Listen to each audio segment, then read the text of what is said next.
جب اٹھا تو اشارہ کیا، اس کا زخم ٹھیک ہو گیا، مگر تھوڑا سا نشان باقی بچا۔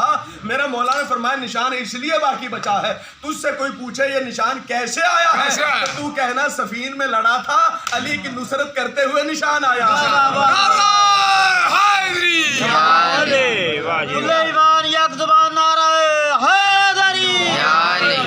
میرا محترم کوئی وکالت کرتا ہے، کوئی نعرہ لگاتا ہے تو اس کا یہ مطلب نہیں کہ وہ اس دور میں نعرہ لگا رہا ہے۔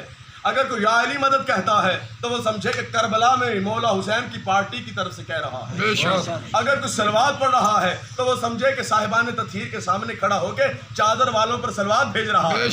وہ جو ہے میرے محترم سمجھ، اگر کوئی مولا حسین کے دشمنوں کا مقابلہ کر رہا ہے اور مولا حسین کی وکالت کر رہا ہے تو وہ یہ نہ سمجھے کہ یہاں وکالت کر رہا ہے، بلکہ حجت خدا کے سامنے وکیل بنا کھڑا ہوا۔ وہ جو ہے میرے محترم سمجھ۔ اب آئیے جہاں میں نے آپ کو لے کے آنا چاہتا تھا، نصرت کا میدان تھا سب سے بڑا کربلا۔ قرآن مجید کی آیت ہے الیوم اکملت لکم دینکم واتممت علیکم نعمتی، آج کے دن دین مکمل ہو گیا۔ ماشاءاللہ مجھے بتائیے دین مکمل کیسے ہوا ہے جبکہ قرآن میں سورہ منافقون ہے، قرآن میں سورہ منافقون ہے، سارے کے سارے منافق ہیں، دین مکمل کیسے ہو گیا؟ مولا علی کے چاہنے والے تھوڑے، اہل بیت کے چاہنے والے تھوڑے، دین مکمل کیسے ہو چکا ہے؟ نہیں، تبلیغ مکمل ہو چکی۔ میرا مرشد سائیں جعفر الزمان کا جملہ ہے، دین مکمل نہیں ہوا، تبلیغ رسول اللہ مکمل ہوئی ہے۔ ٹھیک ہے، اسی لیے آیت اس سے پہلے کی ہے یا ایھا الرسول بلغ ما انزل الیک من ربک وان لم تفعل فما بلغت رسالتہ واللہ یعصمک من الناس، اے میرے حبیب پہنچا دے جو اللہ کی طرف سے تجھے حکم ملا ہے، اگر نہ پہنچایا تو گویا تو نے کوئی تبلیغ ہی نہیں۔ یعنی تبلیغ مکمل ہوئی ہے، دین مکمل نہیں ہوا۔ دین مکمل کہاں ہوا ہے میرے محترم سامعین گرامی قدر؟ تبلیغ مکمل ہوئی ہے۔ دین کی انشاء کا نام میدان کربلا ہے، کامل ہونے کا نام صاحب الزمان کی آمد ہے۔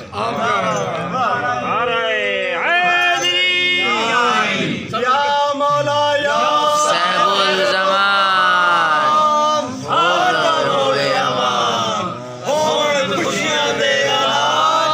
اسے پاک خاندان۔ وہ جو ہے میرے محترم سامعین، اب میرے محترم سامعین گرامی قدر دین کیا ہے؟ اگر یقین نہ آئے تو پوچھو ولی ہند نے کیا کہا تھا، دین است حسین۔ دین نماز پڑھنے کا نام نہیں، دین روزہ رکھنے کا نام نہیں، دین حج کرنے کا نام نہیں، دین زکوٰۃ کرنے کا نام نہیں، دین احکامات اہلیہ پر عمل کرنے کا نام نہیں ہے۔ تو ایک ہی جملے نے ولی ہند میں فرما دیا کہ دین است حسین، دین کسی اور چیز کا نام نہیں، یا حسین کا نام ہی تو دین ہے۔ بے شک بے شک، دین پناہ است حسین، صرف دین ہی نہیں، دین کی پناہ ہے حسین۔ اب میرے محترم سامعین گرامی قدر، نماز پڑھنے والے کو نمازی کہا جائے گا، روزہ رکھنے والے کو روزہ دار کہا جائے گا، دین دار اسے کہا جائے گا جو امام حسین کے ساتھ اپنے حجت کے ساتھ نسبت پا کے رہے گا، اصل دین دار وہی ہوگا۔ اب میرے محترم سامعین گرامی قدر، مجھے سارے یہ سوچ کے بتائیں، مجلس ایک ایسی مجلس ہے جو غور و فکر کے لیے ہے، تفکر کے لیے ہے۔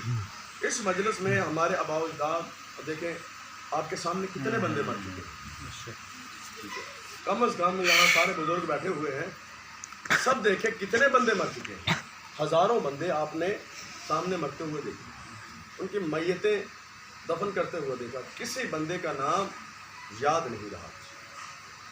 اور شہدائے کربلا میں جس نے ایک بندے نے بھی نصرت کی ہے مولا کی، اس کا نام مرتے ہوئے نہیں دیکھا۔ ماشاءاللہ، میرے محترم سامعین گرامی قدر، مرتے ہوئے شہدائے کربلا کا نام نہیں دیکھا۔ وجہ کیا ہے؟ یہ دین نصرت ہے۔ قرآن مجید میں ارشاد ہوا بسم اللہ الرحمن الرحیم یا ایھا الذین آمنوا کونوا انصار اللہ، اے صاحبان ایمان اللہ کے ناصر بن جاؤ، اللہ کی نصرت کرنے والے بن جاؤ۔ تو پوری توجہ میرے محترم سامعین گرامی قدر، یعنی یہ دین نصرت ہے۔ آج اس وقت کا مولا حسین کون ہے؟ آج اس وقت کا محمد مصطفیٰ کون ہے؟ اس وقت کا مولا علی کون ہے؟ تو میرے محترم سامعین گرامی قدر جو دستار کلیہ کا مالک ہے وہ مولا صاحب الزمان کی ذات ہے. بے شک بے شک.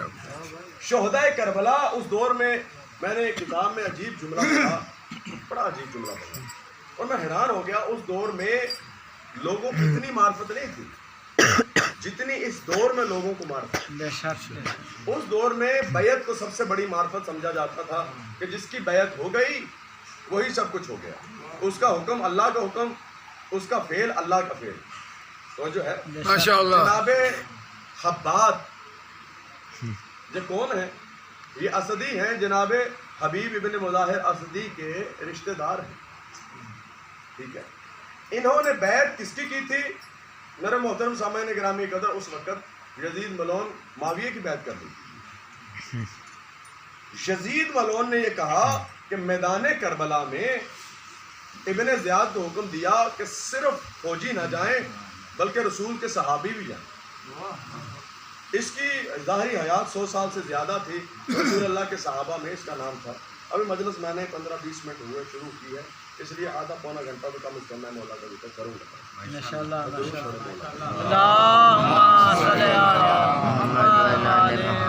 دن چھوٹے ہو گئے, آپ جتنی جلدی آئیں گے مولا کا ذکر اتنی ہی جلدی شروع ہو جائے گا.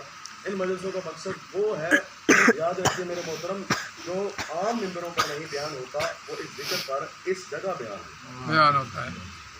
کیونکہ اس دور کا ہم نے اٹھنا اپنے امام زمانہ کے ساتھ, حجت خدا کے ساتھ اٹھنا ہے. تو میرے محترم سامعین گرامی قدر, جب وہ خیمے ادھر پسرے سعد کے لشکر میں تھا تو آخری وقت اسے بھیجا گیا جا کے مولا حسین سے پوچھیں کہ آپ کیا چاہتے ہیں. اور جو واپس آیا تو کریم کربلا کے چہرے کو دیکھا تو مولا نے فرمایا تو تو ہمارے نانا کے صحابی ہے, تو کہاں چلا گیا؟ تو اس نے کہا میرے مولا آنا میرا کام تھا, اب بھیجنا آپ کا کام ہے. میں جنت کو چھوڑ کر جہنم کی طرف کیسے چلا گیا؟ تو جو ہے میرا محترم, تو میرا محترم سامعین گرامی قدر, اس دور کے جو لوگ تھے وہ زیادہ وہ لوگ تھے جو اتنی معرفت کی منزلوں پر نہیں پہنچے ہوئے تھے. ٹھیک ہے. اسی لیے معرفت کی اس کی دلیل میں دینا چاہتا ہوں.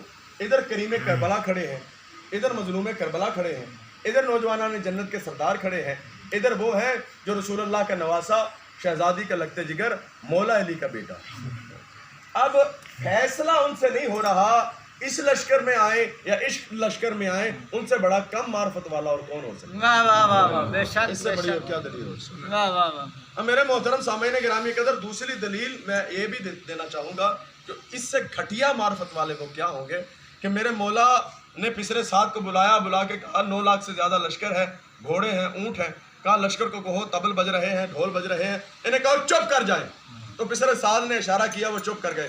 گھوڑوں کی آواز اتنی تھی, اونٹوں کی آواز اتنی تھی, ان کی ہناہٹ کی اتنی آواز تھی کہ میدان کربلا میں کچھ بھی سنائی نہیں دے رہا تھا.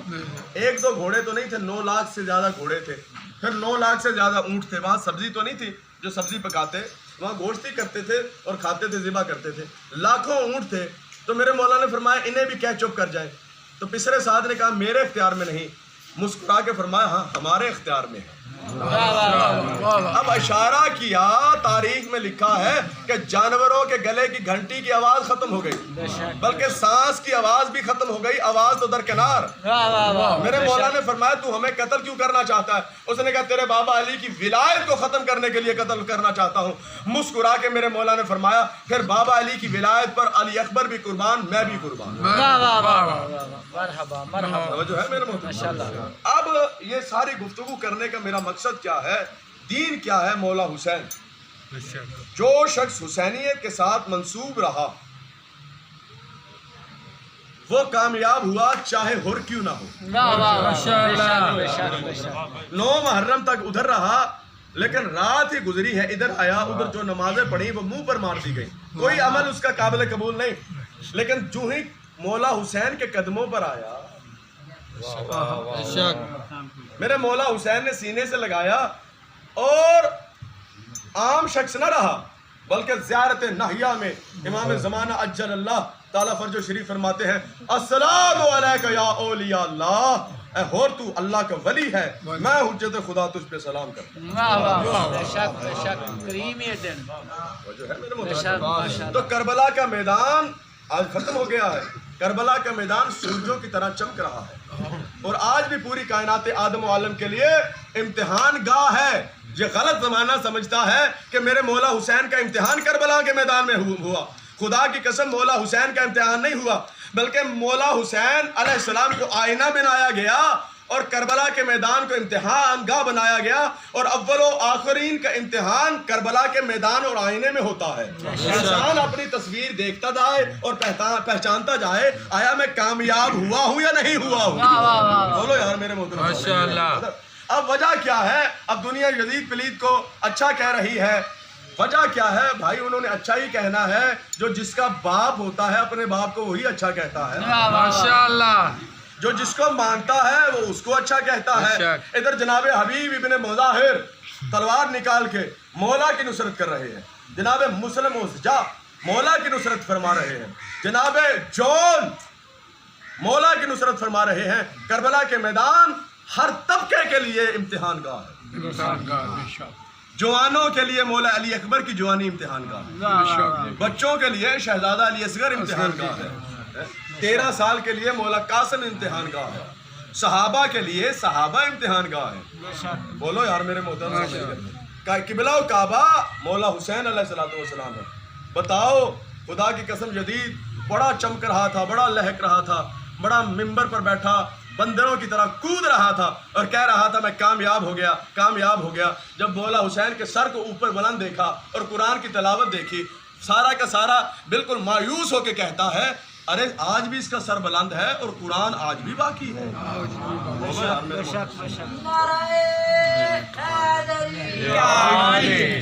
قرآن آج بھی باقی ہے، اللہ کا نظام آج بھی باقی ہے۔ میرے محترم سامعین گرامی قدر، یاد رکھو پوری کائنات آدم و عالم میں میرے مولا حسین علیہ السلام کے دشمن آج بھی ذلیل و خوار ہو گئے ہیں۔ پوری کائنات میں جہاں جہاں میرے مولا حسین علیہ السلام کے دشمن ہیں، نہ ان کی قبر باقی ہے، نہ نسل باقی ہے، نہ باپ باقی ہے، نہ ولدیت باقی ہے، نہ شجرہ نسب باقی ہے۔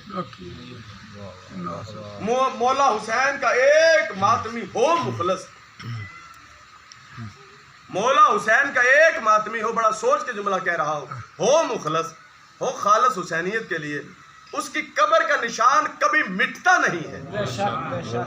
شہداء تو دور کی بات، حسینی تو دور کی بات، مگر شہداء کربلا آج بھی ہیں۔ اور میرا محترم سامعین گرامی قدر، پوری کائنات آدم و عالم میں مجھے بتاؤ یہ اس سے بڑا معجزہ کیا ہوگا؟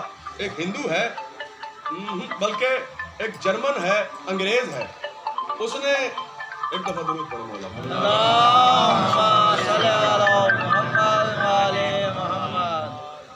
انگریز ہے، وہ کہتا ہے مولا حسین میں تیرا عاشق تھا، کائنات میں تیری ہی ایک ذات ہے جس کی خاطر لوگ کہتے ہیں اس آلے کو، اس زنجیر کو، اس خنجر کو، اس تلوار کو زیادہ دھار اس کی تیز کر دے۔ نصرت حسین کے لیے ہم نے جسم پر جگہ جگہ نشان لگانے، حالانکہ ایک چھوٹی سی سرنج لگائی جائے، ایک سوئی چبھوئی جائے تو بڑا سے بڑا بہادر ڈرتا ہے، کتنا درد ہوگا۔ کیا کہنے حسین، تیرے لیے ہر ایک اپنا اوزار، اپنا ہتھیار تیز کروا رہا ہے، زیادہ تیز کر، ہم نے آج بھی کربلا کی طرح نصرت شبیر کرنی۔ وہ کہتا ہے میں پہلے ہی تیرا عاشق تھا، وہ انگریز کہتا ہے واہ میرے مولا حسین، لیکن میں نے تیرا عجیب معجزہ دیکھا، میں حیران اور پریشان ہو گیا، تو نے کیسا کیسا معجزہ دکھایا، ہر رنگ میں تو نے اعجاز دکھائے، معجزات دکھائے میرے مولا۔ وہ کہتا ہے میں عیسائی ہوں، چرچ بند ہو گئے، مندر بند ہو گئے، پوری کائنات کی عبادت گاہیں بند ہو گئی، پوری کائنات کی ریاضت گاہیں بند ہو گئی، مسجدوں کو تالے لگ گئے۔ کیا کہنے حسین، ابھی تیرے دن آنے والے